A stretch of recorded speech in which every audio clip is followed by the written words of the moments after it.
দেৰগাঁৱত শোকাবহ ঘটনা সংঘটিত হৈছে বিদ্যুৎস্পৃষ্ট হৈ মৃত্যু হৈছে এজন বিদ্যুৎ বিভাগৰ কৰ্মচাৰীৰ বিদ্যুৎ সংযোগ কৰি থকাৰ অৱস্থাতে বৈদ্যুতিক কানেকশ্যন নকটাৰ বাবে এই দুৰ্ঘটনা সংঘটিত হৈছে বুলি জানিব পৰা গৈছে আৰু তাৰ পাছতে এই অঞ্চলজুৰি শোকাকুল পৰিৱেশে বিৰাজ কৰিছে। আমি দৃশ্যাংশই মুহূৰ্তত সম্পূৰ্ণৰূপে আগবঢ়াইছো। এটা শোকাবহ ঘটনা সংঘটিত হৈছে দেৰগাঁও নাহৰণিত বিদ্যুৎস্পৃষ্ট হৈ মৃত্যু হৈছে এজনৰ আৰু লগতে আন এজন গুৰুতৰভাৱে আহত হৈছে বুলি জানিব পৰা গৈছে। 11 কেভিৰ বিদ্যুতৰ নতুন সংযোগৰ কাম কৰি থকাৰ অৱস্থাতে এই ঘটনা সূত্ৰপাত হৈছে আৰু 11 কেভিৰ কাম কৰি থকাৰ সময়ত তলেদি যোৱা 220 ভল্টৰ তাৰত কৰ্তন কৰা হোৱা নাছিল বিদ্যুতৰ প্ৰবাহ, যাৰ বাবে এই ভয়ংকৰ ঘটনা সংঘটিত হৈছে আৰু বিদ্যুৎস্পৃষ্ট হৈ এজন লোক নিহত হৈছে বুলি জানিব পৰা গৈছে। আৰু কোনো ধৰণৰ সাৱধানতা অৱলম্বন নকৰাকৈ, কোনো ধৰণৰ ব্যৱস্থা নকৰাকৈ ঠিকাদাৰে বনুৱাক কামত লগাইছিল বনুৱাক আৰু কাম কৰাৰ সময়ত বিদ্যুৎ বিভাগৰ কোনো অনুমতিও লোৱা নাছিল ঠিকাদাৰী কৰ্তৃপক্ষই আৰু সেয়েহে কৰ্তন হোৱা নাছিল তলেদি যোৱা 220 ভল্টৰ বিদ্যুতৰ প্ৰবাহ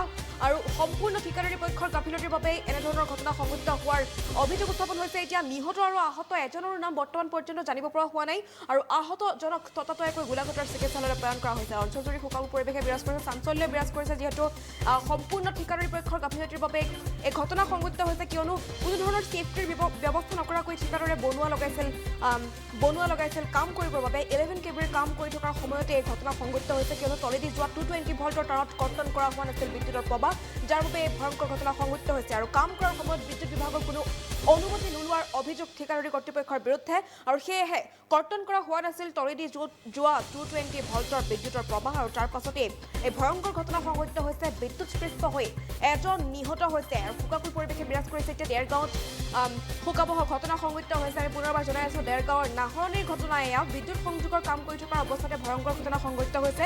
11 কেবিৰ কাম কৰি আছিল বনুৱাই আৰু ঠিকাদাৰৰ মতে আচলতে কাম কৰা হৈছিল আৰু ঠিকাদাৰে কিন্তু বিদ্যুৎ বিভাগৰ কোনো অনুমতি লোৱা নাছিল, যাৰ বাবে তলেদি যোৱা 220 ভল্টৰ তাৰত কৰ্তন কৰা হোৱা নাছিল বিদ্যুতৰ প্ৰবাহ, যাৰ বাবে এই ভয়ংকৰ ঘটনা সংঘটিত হৈছে। সম্পূৰ্ণ ঠিকাদাৰী পক্ষৰ গাফিলতিৰ বাবে সংঘটিত হৈছে এই শোকাবহ ঘটনা আৰু নিহত আৰু আহত এজনৰ নাম বৰ্তমান পৰ্যন্ত জানিব পৰা হোৱা নাই আৰু আহতজনক ততাতৈয়াকৈ গোলাঘাটৰ চিকিৎসালয়লৈ প্ৰেৰণ কৰা হৈছে আৰু এই মুহূৰ্তত ভাষ্য আহি পৰিছে। আমি ভাষ্য আগবঢ়াইছো।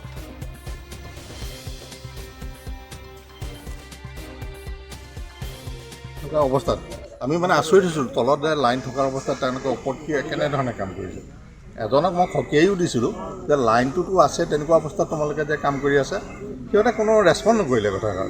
তাৰপিছত ভাবিলোঁ যে তেনেকৈ এইবোৰ এক্সপিৰিয়েঞ্চ আছে চাগে, কৰিব জানে, তেনেকৈ কৰিছে চাগে। কিন্তু তাৰ পাছত মই বাহিৰলৈ গুচি গ'লোঁ, পাছফালে গুচি গ'লোঁ। যেতিয়া চিঞৰ বাখৰ খুব হৈছে তেতিয়া আৰু দেখিছোঁ ই আহি পেলাই আৰু এজন এটা পোষ্টৰ পৰা সৰি পৰিছে, এজন আমাৰ ঘৰৰ সন্মুখতে ওলমি আছে, বাদুলি ওলমি। তাৰপিছত তেওঁক আৰু লৰালৰিকৈ বাকী সিহঁতৰ লগৰখিনিও আহি পেলাই ৰছী লগাই পেলাই নমাইছে। তেওঁ অৱশ্যে অলৰেডি ডেড হৈছে আৰু ইজন যোৰহাটলৈ নিছে নেকি, তেওঁ খুব গোলাঘাটলৈ নিছে, তেওঁ খুব সম্ভৱ বাচিব পাৰে। মই পাছতহে দেখিছোঁ দেই। প্ৰথম অৱস্থাত লাইনত যেতিয়া কাম কৰি আছিলে তেতিয়া তেওঁলোকক এজনক মই সকীয়াইও দিছিলোঁ যে লাইন থকাৰ অৱস্থাত তোমালোকে যে এইবিলাক কাম কৰি আছে। তাৰপৰা সিহঁতে নেমাতিলে আৰু এইবিলাক কি আৰু একেবাৰে অজ্ঞাত ল'ৰা, সিহঁতে এই কাম কৰিবহে জানে, তাৰ বাহিৰে অন্য একো নাজানে, তেনেকুৱা এটাই বোধ হ'ল। তাৰপিছত কণ্ট্ৰেক্টৰ যিজন আছে তেখেতকো দেখা নাই। আমি ভাবিছোঁ তেওঁলোকৰ এইবোৰ এক্সপিৰিয়েঞ্চ আছে চাগে, কৰিব জানে, তেনেধৰণে কৰিছে চাগে। নাই নাই নাই ইয়াত ছেফটি বেল্ট তেওঁলোকে লগাইছিল নাই? ছেফটি বেল্ট আছিল নাই যিবিলাক ৱৰ্কাৰ্ছে কাম কৰি আছিলে? ছেফটি বেল্ট নাই, দেখাত নাই।